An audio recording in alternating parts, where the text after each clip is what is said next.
Welcome to my YouTube channel HBI Technical Education. Today in this lecture we will study about scalar and vector. अगले lecture में हमने introduction देखा था. इन अगले chapter में हमने motion in the straight line देखा था. वहां पे क्या था, मान लीजिए कोई एक ऑब्जेक्ट है, उसको हम स्ट्रेट लाइन में मोशन करेंगे, यानी कि वो सिंगल डायमेंशन में मूव करती है. तो ये हो गया हमारा motion in the straight line. But जब बॉल है वो ऐसे जाता है तो यहाँ पे इसकी 2 डायमेंशन की जरूरत पड़ती है, वो y एक्सिस की एंड x एक्सिस की. यहाँ पे सिंपल वो x एक्सिस के बीच में मूव नहीं कर रहा है, इसको एक एंगल मिल रहा है, यानी कि एक वेलोसिटी है इसकी, उसके बीच का एक एंगल मिल रहा है. तो इसको समझने के लिए हमें मोशन इन द प्लेन की जरूरत पड़ती है. तो यहाँ पे हमें पहले समझना होगा कि स्केलर एंड वेक्टर क्वांटिटी किसे बोलते हैं.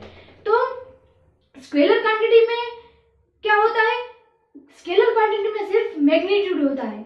इन वेक्टर क्वांटिटी में मैग्नीट्यूड के साथ साथ डायरेक्शन भी होता है, यानी कि a scalar quantity is a quantity with magnitude only and vector quantity is a quantity with magnitude in also as well as direction also. क्योंकि स्केलर क्वांटिटी में हमें कोई फर्क नहीं पड़ता है डायरेक्शन को लेकर, बट वेक्टर क्वांटिटी में हमें डायरेक्शन भी इतना ही इंपॉर्टेंट है जैसे मैग्नीट्यूड है. जैसे फॉर एग्जांपल मान लीजिए मैं रनिंग करती हूँ 5 किलोमीटर पर आवर पे, तो यहाँ पे मैं 5 किलोमीटर मेरी स्पीड है पर आवर, ये मेरा मैग्नीट्यूड है.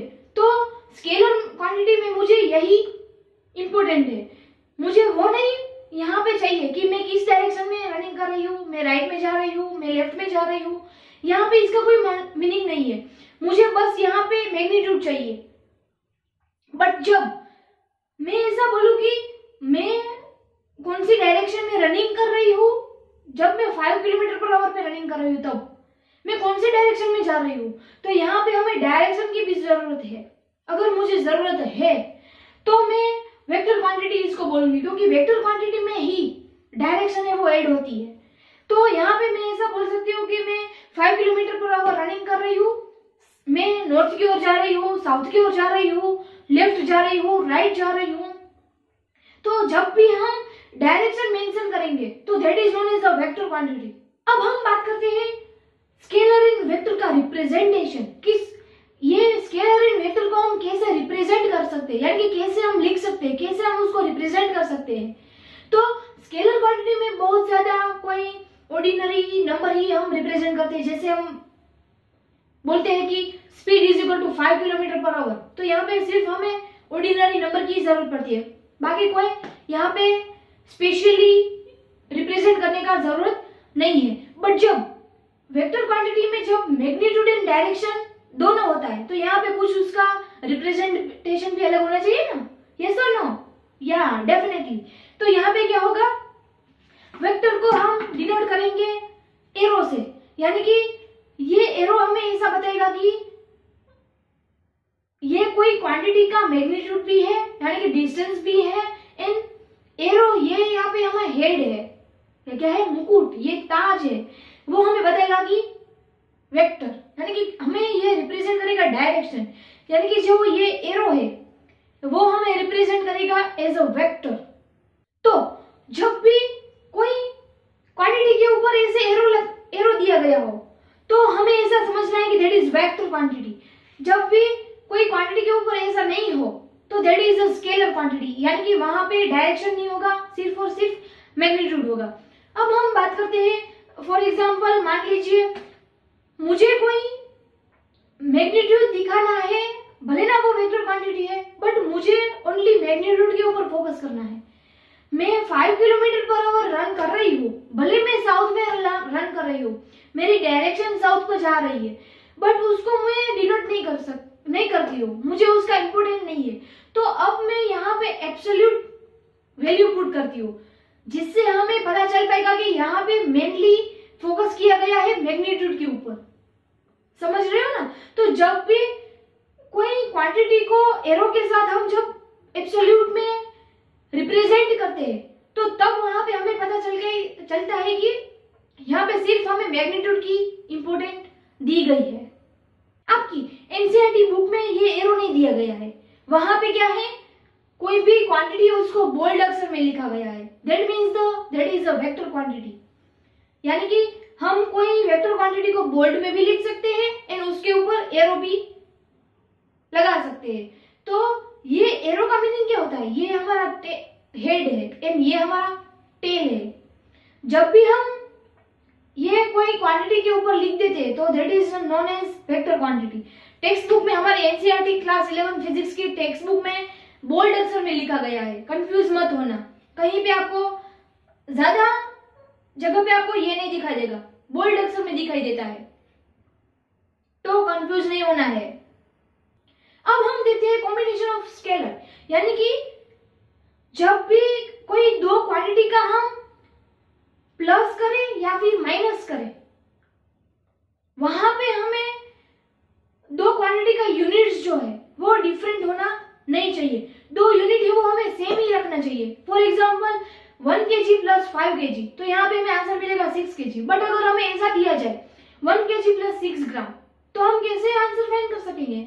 यहाँ पे हमें 6 kg नहीं मिल पाएगा, क्योंकि यहाँ पे किलोग्राम एंड ग्राम यूनिट है वो डिफरेंट है। तो पहले हमें ग्राम को किलोग्राम में कन्वर्ट करना पड़ेगा। तो ये अच्छी तरह से ध्यान रखना, जब भी आप एग्जाम्पल सोल्व करें तब ये आपको अच्छी तरह से माइंड में फिट कर देना है एंड उसके ऊपर फोकस करना है। क्योंकि दो क्वांटिटीज के जब यूनिट है वो डिफरेंट होते हैं तब हम उसका एडिशन भी नहीं कर सकते हैं एंड सब्ट्रैक्शन भी नहीं कर सकते हैं। बट जब मल्टीपल एंड डिवाइड की बात आए तो वहां पे हम उसको टू डिफरेंट यूनिट से उसको हम रिप्रेजेंट कर सकते हैं, उससे हमें आंसर मिल सकता है। फॉर एग्जाम्पल 5 मीटर पर सेकेंड, यानी कि 5 मीटर पर सेकेंड हमें स्पीड मिल सकती है। ऐसे ही 5 मीटर इंटू 1 सेकेंड, तो हमें आंसर है वो मिल सकता है। यानी कि दैट मीन्स जब भी हमें सब्ट्रैक्ट करना हो या फिर प्लस करना हो तो वहां पे हमें यूनिट सेम चाहिए दो क्वांटिटीज के एंड जब हम मल्टीपल करते हैं या फिर डिवाइड करते हैं तो वहां पे हमें दो यूनिट सेम होने की जरूरत नहीं है। That is combination of scalar. Now हम देखते हैं वेक्टर को ऐड करने का एंड वेक्टर को सब्ट्रैक्ट करने का। बट उसके पहले हमें वेक्टर का बिहेवियर जानना जरूरी है।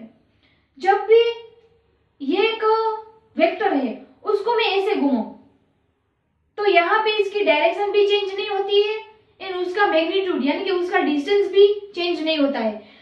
तो जब भी मैं ऐसा घुमाती हूँ इटसेल्फ में, जब उसको पैरेलल मूव करती हूँ तो यहाँ पे कोई फर्क नहीं पड़ेगा, ये फ्रीली कहीं पे भी मूव कर सकता है, यानी कि itself it's can't change. But जब मैं इसको ऐसे घुमाती हूँ फिर ऐसे तो ये नहीं है।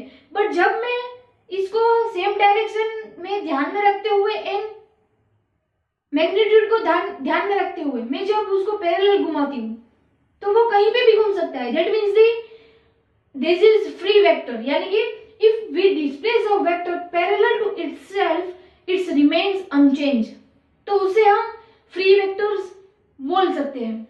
तो आई होप आपको ये अच्छी तरह से समझ आ गया होगा कैसे हम प्लस कर सकते हैं, कैसे माइनस कर सकते हैं, कैसे उसको रिप्रेजेंट कर सकते हैं। तो अगर आपने अभी तक चैनल को सब्सक्राइब नहीं किया है तो प्लीज चैनल को सब्सक्राइब कर दीजिए। एंड हाँ, अगले लेक्चर में हम पोजीशन एंड डिस्प्लेसमेंट वेक्टर के बारे में जानेंगे।